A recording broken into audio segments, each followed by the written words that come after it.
இதோ பொறுமையாக இருக்கிறவர்களை பாக்கியவான்கள் என்கிறோமே. யோபின் பொறுமையை குறித்து கேள்விப்பட்டிருக்கிறீர்கள். கர்த்தருடைய செயலின் முடிவையும் கண்டிருக்கிறீர்கள். கர்த்தர் மிகுந்த உருக்கமும் இரக்கமும் உள்ளவராயிருக்கிறாரே என்று எழுதப்பட்டிருக்கிற வேத வாக்கியத்திற்காக எங்கள் தேவாதி தேவனுக்கு கோடான கோடி ஸ்தோத்திரங்கள் உண்டாகட்டும். இப்பொழுதும் கர்த்தாவே, உங்களுக்காக பொறுமையுடன் காத்திருக்கிற உங்கள் பிள்ளைகள் பாக்கியவான்கள் என்பதை விளங்கச் செய்வீராக. கர்த்தருடைய செயல் அவர்கள் வாழ்க்கையிலே வெளிப்படட்டும்.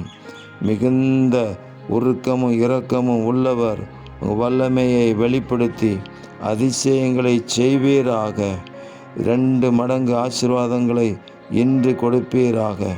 இரட்டிப்பான நன்மையை தருவேன் என்று வாக்கு கொடுத்திருக்கிற ஆண்டவர், கடந்த காலங்களிலே உமது பிள்ளைகள் பட்ட எல்லா பிரயாசங்களுக்கும் முயற்சிகளுக்கும் ஈடாக இந்த காலத்தில் இரட்டிப்பான நன்மையை கொடுத்து உங்கள் நாமத்தை பிரஸ்தாபப்படுத்துவீராக.